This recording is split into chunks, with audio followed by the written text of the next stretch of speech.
ஓம் சாந்தி. B.K. Surajbhai அவர்களின் தாரணை வகுப்பு, ஏப்ரல் 18, 2024. நாம் சர்வசக்திவான் தந்தையின் குழந்தைகளாவோம். அப்படிப்பட்ட தந்தையின் குழந்தைகள் பலவீனமாக இருப்பது அழகாகுமா? உண்மையில் நாமும் மிகுந்த சக்தி வாய்ந்தவர்களாவோம். மாஸ்டர் சர்வசக்திவான்களாவோம். நம்மிடம் பரமாத்ம சக்திகள் இருக்கின்றன. நமது எண்ணங்களில்தான் மிகுந்த சக்தி இருக்கின்றது. ஆனால் நாம் சுய சிந்தனையில் இல்லாதபோது மாயை நம்மை மிகவும் அலைக்கழிக்கிறது.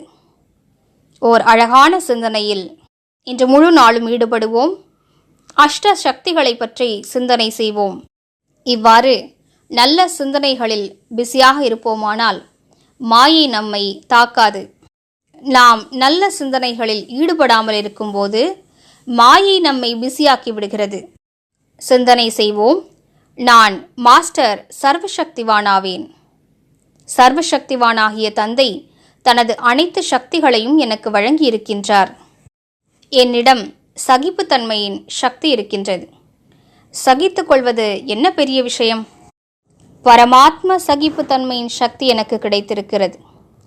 நான் எப்படிப்பட்ட சூழ்நிலையையும் பிறருடைய கடுமையான நடவடிக்கைகளையும் எப்படிப்பட்ட விஷயத்தையும் சுலபமாக சகித்து கொள்ள முடியும். எனக்கு உள்ளடக்கும் சக்தியும் கிடைத்திருக்கிறது. உலகிலுள்ள எந்த விஷயங்களையும் என்னால் உள்ளடக்க முடியும். மீண்டும் மீண்டும் வெளிப்புறத்தில் அதனை பரப்புவதற்கான அவசியம் எனக்கு இல்லை. அனைத்து நல்ல விஷயங்களையும் ஞானத்தின் விஷயங்களையும் உள்ளே அடக்கிக் கொள்ளும் சக்தி எனக்குள் இருக்கிறது. என்னிடம் விஸ்தாரத்தை சுருக்குவதற்கான சக்தியும் இருக்கின்றது. என் மனதில் வீணான எண்ணங்கள் ஓடிக்கொண்டிருந்தாலும் நொடியில் அவற்றிற்கு முற்றுப்புள்ளி வைப்பேன்.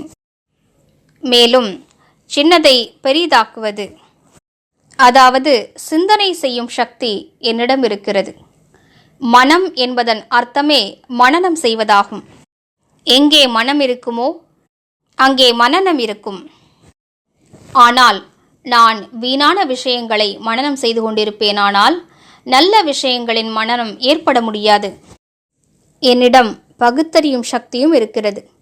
எப்படிப்பட்ட மனிதர் என் முன்னிலையில் வந்தாலும் சரி, தவறான உள்ளுணர்வோடு வந்தாலும் சரி, தவறான கண்ணோட்டத்தோடு மனதில் ஏமாற்றக்கூடிய எண்ணத்தை கொண்டு என்னிடம் வந்தாலும் உடனடியாக என்னால் பகுத்தறிய முடியும்.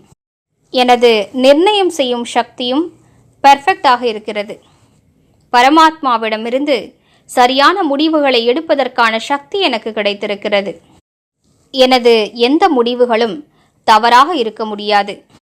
ஏனென்றால் யார் ஆத்ம உணர்வில் இருப்பார்களோ அவர்களது எண்ணங்கள் நன்மை அளிப்பதாகவும் மேலும் அவர்களது முடிவுகள் மிகச் சரியானவையாகவும் இருக்கும். என்னிடம் ஞானத்தின் சக்தி இருக்கிறது. என்னிடம் தூய்மை தன்மையின் சக்தி இருக்கிறது. என்னிடம் அன்பின் சக்தி இருக்கிறது. என்னிடம் சேவைகளின் பலம் இருக்கிறது. இவ்வாறு எனக்கு பல சக்திகள் கிடைத்திருக்கின்றன என்று உயர்ந்த சிந்தனைகளில் மூழ்கியிருப்போம். அப்போது வீணான எண்ணங்கள் தாமாகவே முடிவடைந்துவிடும். மேலும் எந்த சக்திகளை பற்றியெல்லாம் நாம் சிந்திப்போமோ, மேலும் எவற்றையெல்லாம் இந்த சக்திகள் என்னிடம் இருக்கின்றன என்று நாம் ஏற்றுக்கொள்வோமோ அவை நம்மிடம் நிறைந்து கொண்டே செல்லும். இந்த சூக்ஷ்மமான இரகசியத்தினை நாம் நினைவில் வைத்துக் கொள்ள வேண்டும். நமது சக்திகள் ஆழ் மனதில் உறங்கிய நிலையில் இருக்கின்றன. அவற்றை பற்றி சிந்திக்கும் போது நாம் அவற்றை விழிப்படைய செய்கின்றோம். மீண்டும் மீண்டும் விழிப்படைய செய்வதனால் அவை விழித்து கொள்ளும். உறங்கிவிடாதே, எழுந்து கொள் என்று நாம் அவற்றை பற்றி சிந்திக்க வேண்டும்.